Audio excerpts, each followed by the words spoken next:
Okay, I'm probably about to embarrass myself in front of the entire universe right now with this video, but I don't really care, because this is why I am deeply offended and mortified, actually, that my best friend would even think for a second that the Vampire Diaries and Twilight are like the exact same thing, because they're not, on like so many levels.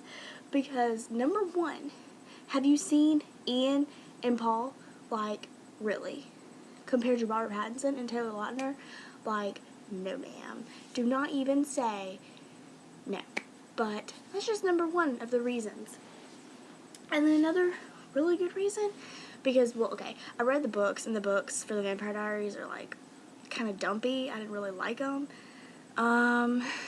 So I don't really recommend those, but to be fair, the Twilight books are a lot better than the movies, I guess.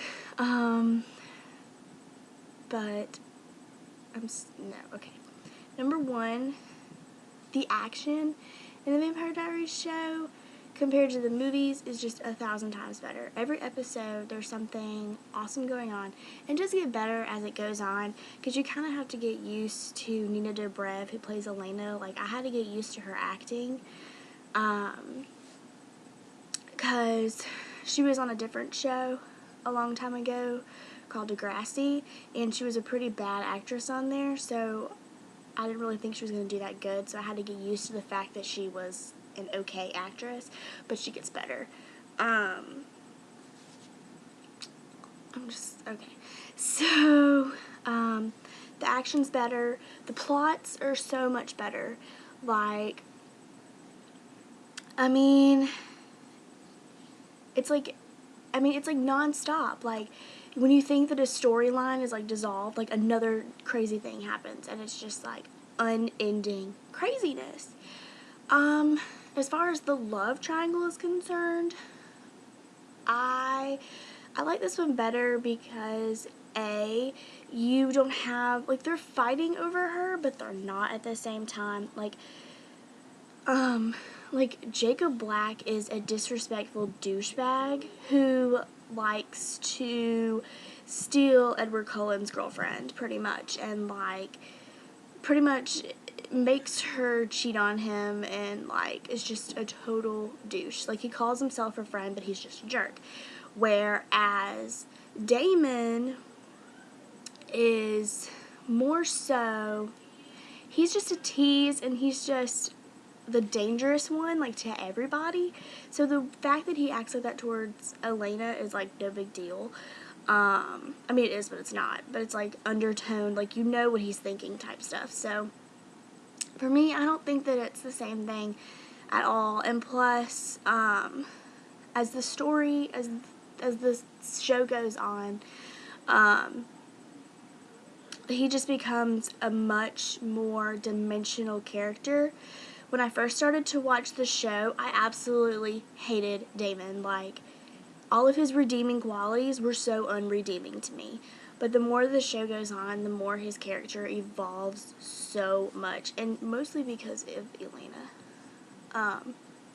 So that's just another reason.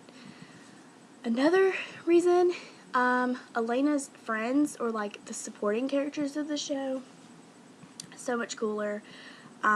So much more defined. And they all have their own unique story that's going to contribute so much to the plots. Like Caroline, oh my gosh, I hated Caroline so bad. I hated her more than Damon. I was like, somebody shoot this Caroline girl, I hate her. And I hated her in the books too. But something, see, I only read to, like, I read the first 2 books, and then I read, like, a half of the third one. I just didn't really like the third one. So I don't really know how Caroline's character ends up in the books. But in the TV show, you hate her character so bad, and then something crazy happens, and you're just like, oh my gosh. And so then from there, her story just gets to get so awesome, and I love her storyline and her relationship with all the different characters. It's just you learn to love Caroline. You learn to love Tyler, especially Tyler. He's great. And just, it's just so different. There's not all, and plus two, a big factor is that Elena is not begging Stefan every 5 minutes to turn her into a vampire. That was my biggest, after reading Twilight and whatever, and like, I guess all of us growing up, I was just kind of like, I understand wanting to be in love with this person forever. I understand that. But it's just kind of like, you know, shouldn't you want to live for your family and to be with your family and your friends, like, as long as you can? I don't know, I just thought that Bella was always very selfish with herself and her decision. But Elena, like, when all these different... There's a really big storyline in season 2, and when it comes up that it could probably maybe happen, that there was a possibility, she's completely against it, and she just doesn't want it, and then she just begins to accept that she might have to. But the whole time, though, it's not this big thing, like, is he gonna bite her? Like, in the books, Stefan, like, Elena, like, wanted him to drink her blood all the time, so he, like, did, because it was just weird. And so she ended up turning into a vampire. I'm so glad they haven't made her into a vampire yet in the TV show, because I just think that I would lose interest. Well, at this point, I think I would lose interest. It's just so much better. The parental character, Jenna, like, I love Charlie. I think Charlie might be one of my favorite characters from the Twilight series. But Jenna is, like, you don't really like her at all, because you're just kind of like, how old are you? Why are you here? But you really grow to love her and appreciate her. And it's just, I'm obsessed. I'm sorry. It's just so much better than Twilight by a million times. Like, a million times. So, yeah. But, yeah. So, don't be saying stuff like that, okay? Because you make me look stupid, alright?